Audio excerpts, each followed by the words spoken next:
there, this is Fox Action News 8. I'm Adrian Lopez, and standing by me is David Cornero. Now a weather report from David Cornero.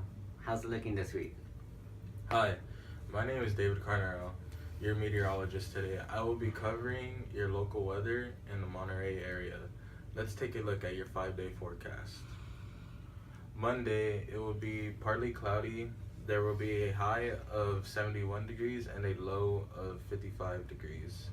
Tuesday, it will be a hot day. There will be a high of 81 degrees with a low of 69 degrees. Wednesday, it will be a humid day. There will be a high of 76 degrees and a low of 68 degrees. Thursday, it will be a rainy day. There will be a high of 67 degrees with a low of 50 degrees. And now to Friday, it will be a partly cloudy day. There will be a high of 70 degrees with a low of 57 degrees. Now back to Adrian for the traffic report. Thanks, David. Hi, it's Adrian here with the traffic report in the Salinas area. There are long delays on the country road between King City and Salinas. It's all because of the guy in the Ford Transit that just decided to break down. Roadworks are still continuing on the 101 road and still causing trouble. It will take you at least an hour extra to go home or to work. So I would recommend using the back roads. Don't worry, only a few months left of road work. The 68 is also suffering from a major accident involving two cars near the beginning of Junction 4, causing delays up to 2 hours. We don't know when this will clear up, so I would recommend finding a different route. Apart from these minor glitches, all other roads are nice and clear. Just in breaking news at a local bank in the Soledad area was robbed for the third time this year. Nearly $10,000 was taken and the FBI is still trying to identify the robbers. Witnesses claim there were two young African American men in their mid-20s. Also, if identified and reported to the police, a reward will be granted. So be sure to let the police know if you have any information about the robbery. Man, isn't it happening, Soledad? But now to talk and compare rhetorical strategies between Mark Twain, David Foster Wallace, and Bill Maher. As I look into Mark Twain's article, Cornpone Opinions, which we'll talk after the commercial. There you go. Now, as Steph Curry and his team stay hot, looking for their third straight NBA Finals win, now they're trying to go for their second straight NBA championship. Here we are with Adrian Lopez getting his opinion on what rhetorical strategies Mark Twain used in his article, Cornpone Opinions. How's your day going, Mr. Lopez? Great. It is an honor to say my opinion on what rhetorical strategies Twain used. He uses paradox, humor, and surprises. One of his claims in his article were, "Whose society was very dear to me because I was forbidden by my mother to partake of it." The paradoxical word here is because. Just when we expect him to give a rational, logical explanation of his friendship, he gives us one that we could never have expected.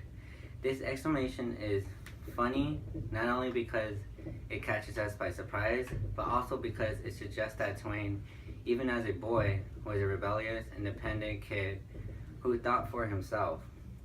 We usually respect persons who have some backbone and who admire and desire liberty, and so Twain once again make himself seem rhetorically appealing. Have you read the article This is Water by David Foster Wallace? What rhetorical strategies do you think he is using in his article, David?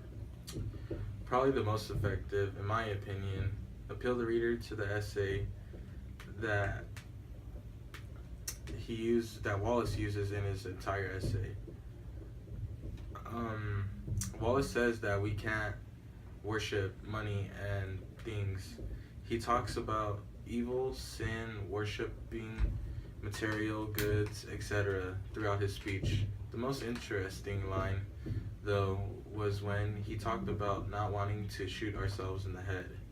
We have to find the good things in life, not pretend like everything is about the U.S., and make a habit out of being able to truly care about other people to sacrifice for them over and over in my myriad petty little unsexy ways every day. That came from the article. Basically, life is what you get out of it, so be happy. And that was the strategy Pathos. Now, this strategy is logos. The point of the fish story is merely that the most obvious important realities are often the ones that are hardest to see and talk about. Stated as an English sentence, of course, this just a banal platitude. But the fact is that in the day-to-day trenches of adult existence, banal platitude can have a life of death, importance, or so I wish to suggest to you on this day and lovely morning. And that was a line from Wallace's article. Wallace explains the importance of the story he previously told in this passage.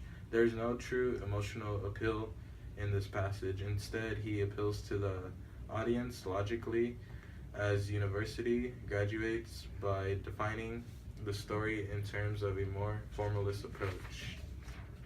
Another strategy he uses is ethos.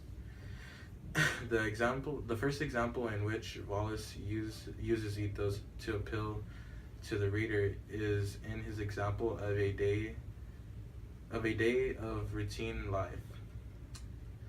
Quote, "But then you remember, lady working the register." This example really shows the regular workings of society and how everyone has put on a mask in public.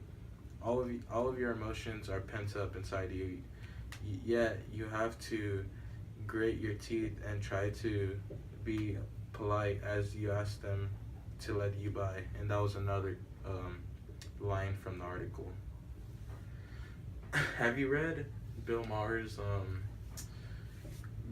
new rule, "Conservatives who love to brag about American exceptionalism must come here to California"? What rhetorical strategies do you think he Yes, used? I have read it, and he uses many rhetorical strategies such as sarcasm, humor, and metaphor. A quote from his article says, "We actually have a dancing on the street corner dressed as the Statue of Liberty spinning a big arrow that says abortionist." The amount of sarcasm used in that quote I grabbed from his article was to mock the Republicans' views on abortion. He uses humor to make a mockery of the Republicans' quote back on their views on abortions, and he also uses metaphors to scrutinize the conservatives' perspective on abortion and etc.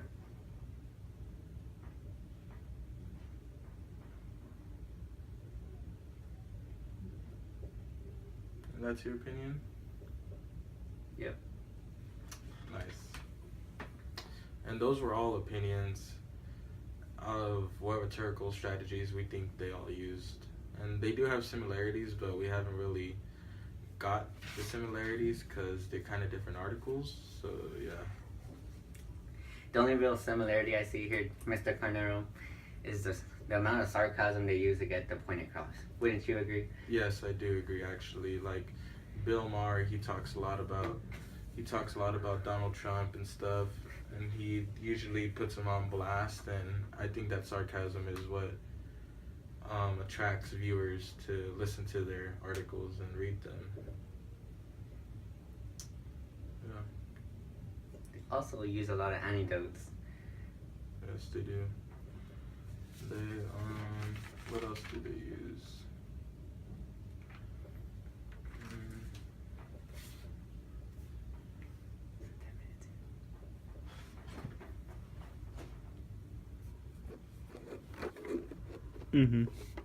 How much was that?